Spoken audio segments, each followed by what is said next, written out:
Octopath Traveler. This is a game I've been waiting for a while, since it was first shown off in January 2017. I was enthralled by its gorgeous art style, while clearly being a love letter to classic JRPGs like Final Fantasy VI and Chrono Trigger.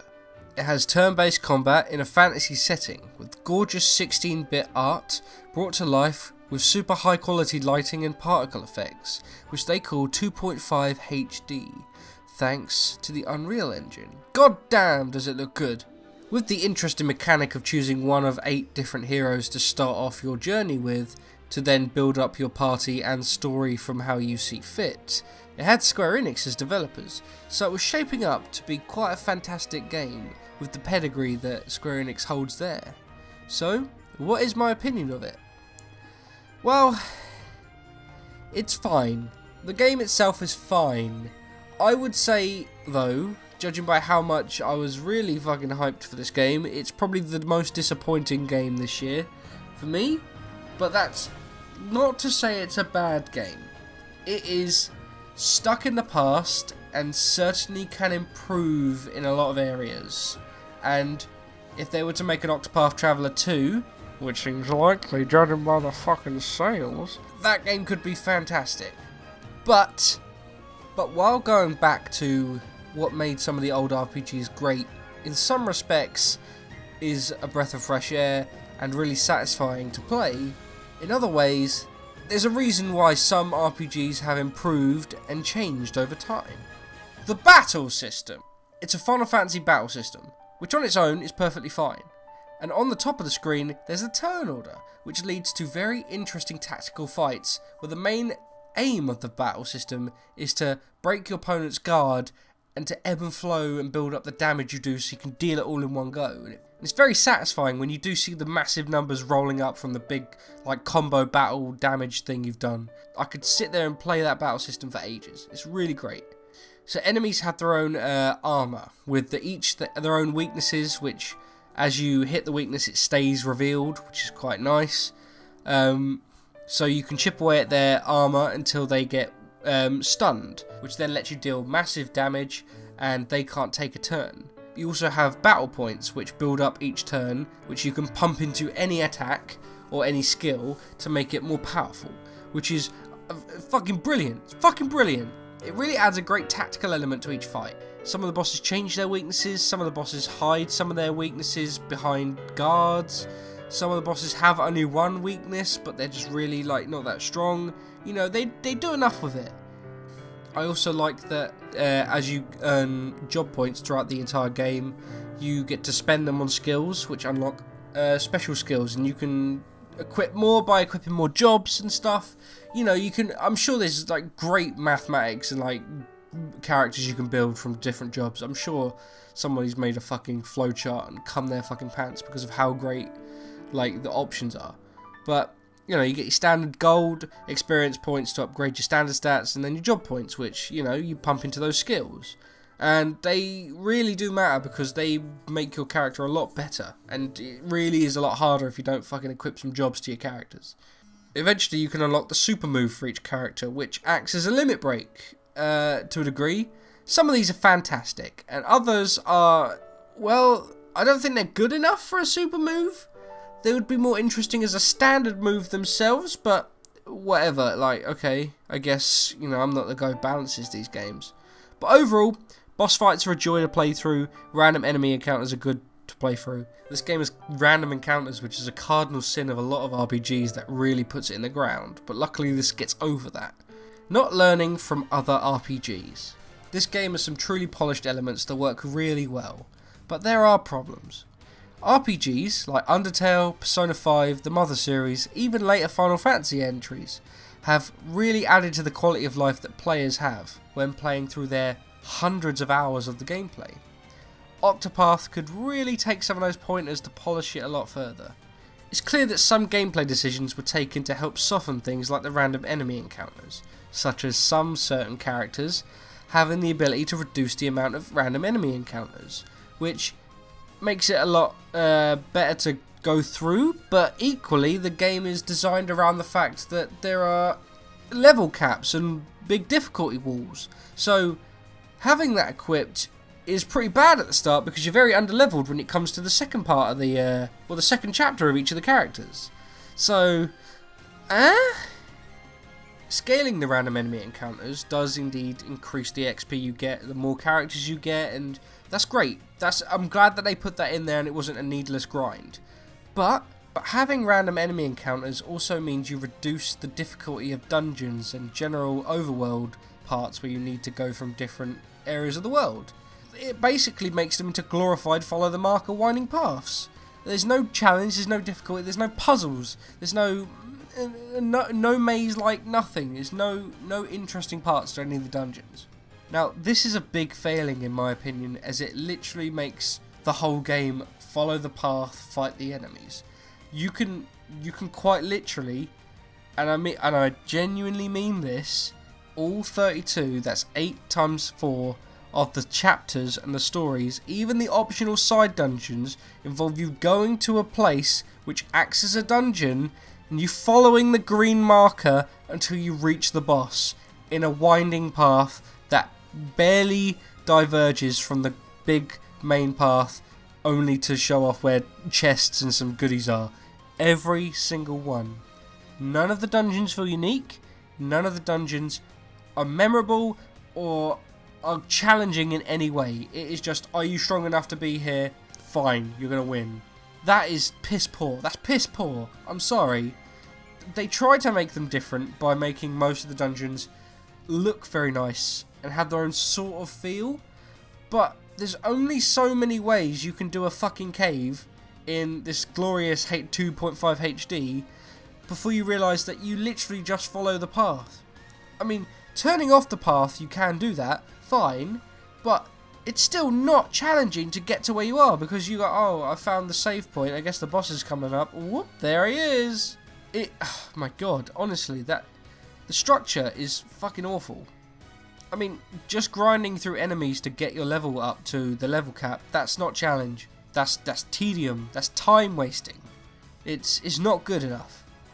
But since there are random enemy encounters, it means you can't do anything too complex because you'd have to backtrack if you're going through a long dungeon, you have to backtrack to different areas to solve puzzles, which means more enemies pop up, which then either overlevels you or bores the player. You know, I get it. I get why they made the dungeons this easy, but the game suffers from it, and that's why random enemy encounters are very rare in games, except for certain games which make them work, such as Undertale, which focuses on the combat and focuses on the enemies, making them unique and interesting. You're overjoyed to get into an enemy fight because it's fucking fun. Or maybe even, like, I'll take Persona 5 as the modern equivalent, the modern RPG standard at the moment, where enemies appear on the overview map. They appear there, and you can avoid them if you want to. Great, that's fine. Fighting enemies isn't super, I mean, you do get XP and stuff from it, but you can go through these interesting dungeons by your own wits at points. It's great. And then I'm always going to go back to Earthbound, where, that's the fucking gold standard, baby. Enemies are on screen. If they're too weak to fight, you beat them immediately and gain their XP.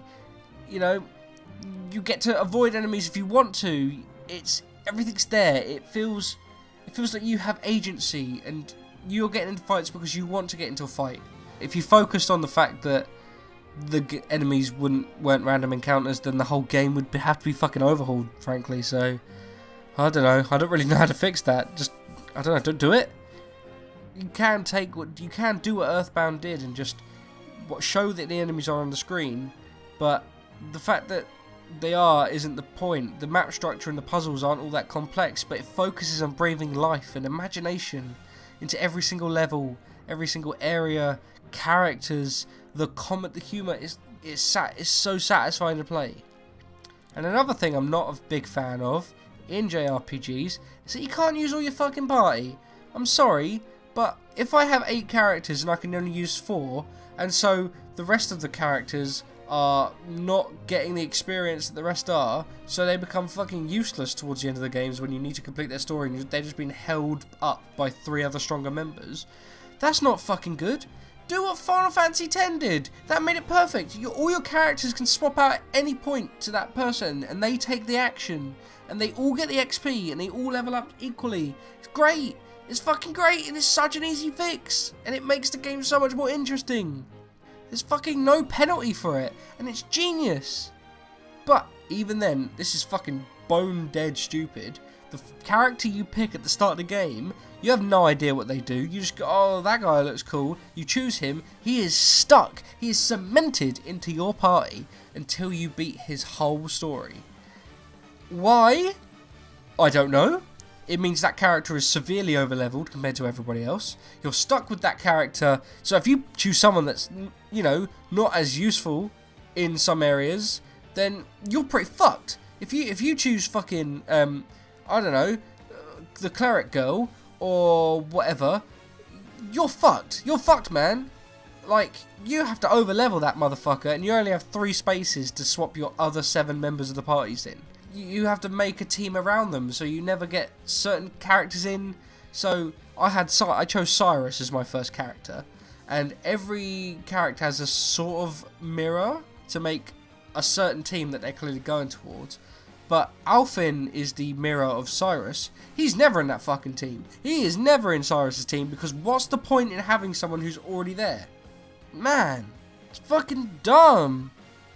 I mean, the only reason I could ever think that they cemented that character in is that the game originally was meant to have the branching paths cross over a lot more, and that main character has the perspective throughout the other person's stories as well, which would have lent to a lot more replayability and different perspectives and character development on that one character's side. But they don't do that, because every fucking story is just that character going on their story. The other characters are inconsequential. I don't know, it's a bad gameplay decision. It leads to way more grinding than is necessary. On to something a lot more nice. The look and the feel of the game. This may be one of the best looking games that's been made. Period. Witcher 3 and Final Fantasy 15 are super good looking RPGs that have a realistic art style. Games like Rayman Origin, they look like paintings come to life. Shovel Knight looks like an 8-bit mastercraft.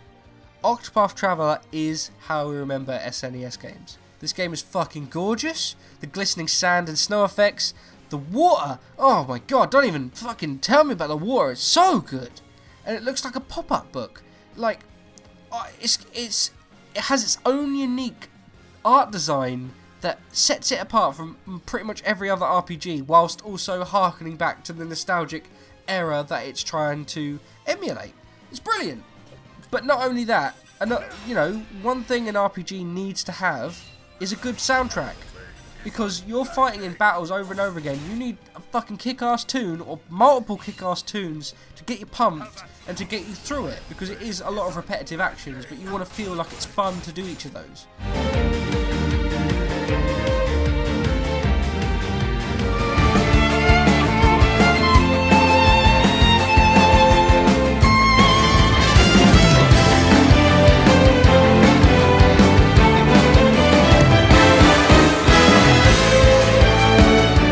This game has a fucking great soundtrack. Really good.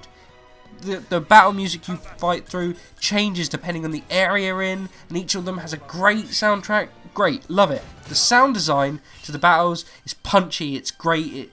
It's really good. It's so super satisfying to get a really powerful move off. And also I'm in love with the fact that whilst some of the enemies have great sprite design, they look gorgeous.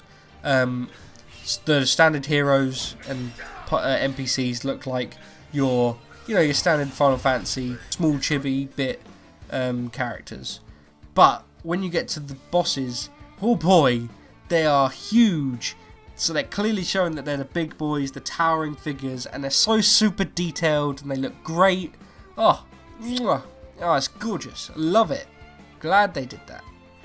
The menus and everything you would, have in your standard RPG, they're organised very nicely. They're very clear. They automatically sort items into order, which is great. They have an option where you can keep your cursor onto the last attack you did. That's a nice little touch. There are little bits of nice polished elements here. that makes the actual fighting and the gameplay very satisfying. Starting off with spells that hit all of the enemies, that's great. Oh, that's great. You know, it saves me time, and it makes each of the battles feel great, and it's all about the breaking of the guards, and to get the powerful damage in to kill them. It feels great. It feels really good to line up a devastating blow. You can skip every cutscene, every bit of dialogue, which gets you straight into the action. So if you want to replay the game, you can just go straight past. You can skip the start of everyone's stories, so you can just go straight into the gameplay again. Great. It's exactly what RPGs should do. I love it. It feels great to play. Now, probably the most disappointing part of the game, in my opinion, the unconnected character stories and the structure. The stories themselves for each of the 8 characters is another big problem. When it first got shown off, this game, I was under the impression, and I think a lot of other people were, that each of these stories, whilst they had their own ending for the character and the character's arc gets closed, they would interwove, and they would change depending on who you pick first, and you know, you'd have a lot of interplay, and the story would come together and be this big thing. But it really doesn't. It doesn't. They're just individual stories that you can play. I mean, there's no point of even picking half the characters, really, if you want to just do that. I mean, sure, each character has an introduction. But you start off, you're introduced to the character. You then are shown their abilities, which each one has a certain ability that they do in their overworld. Then you get introduced to the battling mechanics. You go through the dungeon. You fight the boss. Fine. Then you'll go off on the overworld and find the rest of the party, and you'll rinse and repeat. Literally, is that same structure. It's forgivable for the first 8 openings, because I suppose, you know, you don't know who you're going to pick first, or you don't know which characters you're going to recruit to your party in any order. So they have to have that structure so that they get their character introduced. You know, you still have to be introduced to the combat and everything. It's a lot less annoying than it could be. They really do craft it so you don't feel like you're wasting too much time.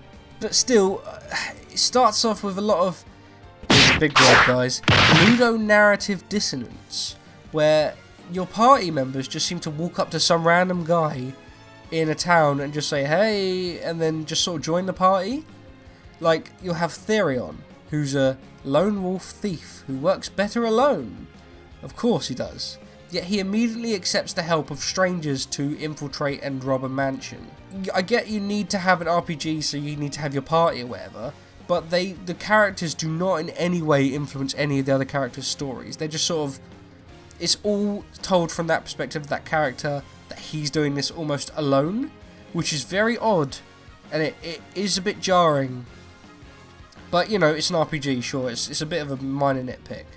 Yeah, but it does become a lot more annoying when every single chapter follows the exact same structure. You'll have a little bit of story, you'll have to use your ability to do something, you'll find the dungeon which you'll go through, you'll fight the boss. Rinse and repeat. And it is exactly the same for every single chapter. All 32 of them, every single one, you have to do that. Which is mind-numbing. If you didn't care about the story, you ain't getting past this game. This game will fucking bore you to fucking hell. And what's worse is that there are pretty much zero crossovers anyway. Towards the end, in like chapter 4s, there are some hints that the overall stories do link up in some ways, but very kept at arm's length and not really, I don't know, it's not good enough for me.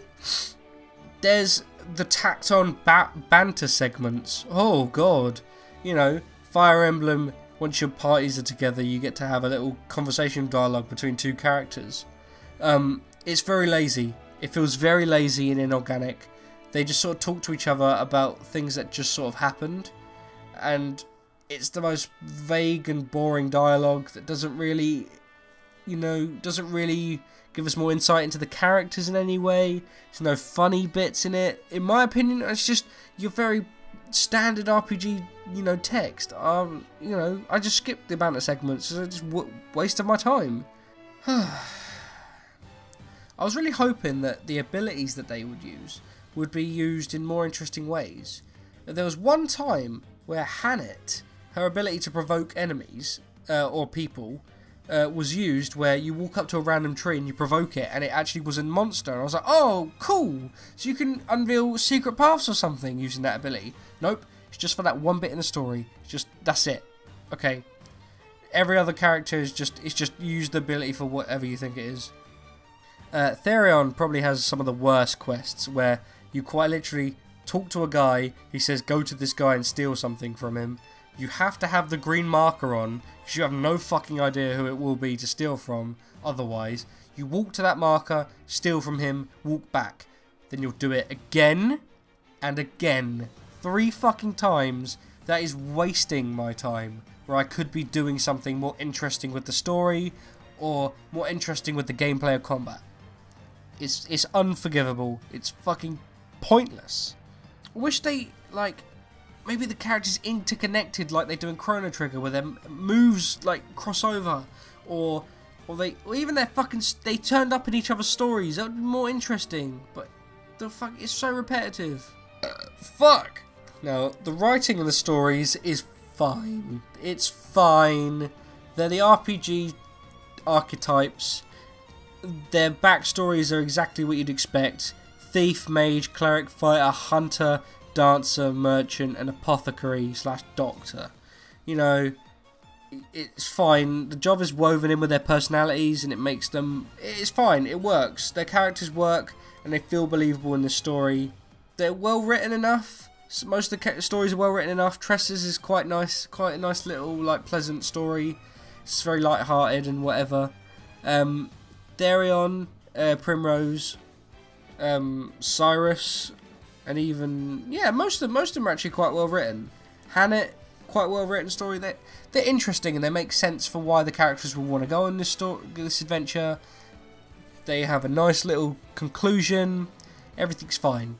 It's nicely written. Nothing I can complain about too much. And I like the fact that there's a lot of world building and writing. So there's language they use. There's own sort of lore, and even some of the characters, like the thieves, they speak in their version of Cockney rhyming slang. It's nice. The village people, they speak in Shakespearean. Thou doth protesteth. Sure, whatever. It's fine. I like it. It makes their own world, and it's more believable than your standard gold for Fantasyland place. Ophelia's story sucks. It's fucking shit. I did feel like I wanted to complete everyone's goals. I wanted to see how their stories ended. They're pleasant enough characters. Cyrus is probably my favourite. I chose him at the start, and I was quite lucky to choose him. He was probably the best character. He's most interesting. Even though it does have, your standard... Oh, you shouldn't do this because of X, blah, blah, blah, blah, your standard RPG dialogue, but yeah, it's forgivable. The voice actors sell it enough, except for Ophelia's. Yeah, so I can't complain, the writing is great. I have a few extra gripes I'll get through quickly. There is literally zero need for save points. It's a Switch exclusive, so it auto-saves. So there's no point for an actual save point, and you can make the Switch go to sleep, which just, keeps you progressed. So that save feature is fucking null and void. You might as well just have an all-purpose save point if you want to really close your Switch. There's no point. There's a big disparity in some of the difficulty from my experience. The opening areas with the intros for each characters are easy, as right they should be. They're tutorials. Chapter 2's, what a fucking step up that is. What a step up. It's like... You jump up 10 levels in difficulty, so you need to grind quite a lot to get to those points. Then, once you do the chapters in the order they say, by the fact that the levels are slightly lower in some, they start off quite hard, and then they get fucking easy again. And then, rinse and repeat for chapters 3 and chapters 4. The optional dungeons are shockingly bad. They are difficult to find on the map if you haven't already gone into them. The optional dungeons along the way have random levels of difficulty, and are difficult to find on the map unless you go into them, and they don't show their levels on the map, I don't think, or they're not clearly shown to be side dungeons on the map, which is kind of annoying. So either you're way too under-leveled to go into them, or you get way too over-leveled to forget about them, and then you go in and you're like, oh, well, that loot would have been useful if I had it back then, but whatever, who fucking cares? The side quests are shit! They're shit! You go into the town, there's some guys who have like some sort of, oh, I need the egg from... Then you go around town using your ability on everyone, and then... I've got the thing, I'll just go talk to him. Then you have a little bit of dialogue, goes, oh, thank you for giving back my egg, here's $1,000 or whatever. It's fucking Christ, it's always that. It's just go with Therion or fucking Cyrus, scrutinize and steal from everyone till you have everything, and then a couple of them are like, oh, lead my daughter home. So it's like fucking brain dead, it's dumb. So, whatever, you fucking get. I don't remember anything interesting from those side quests.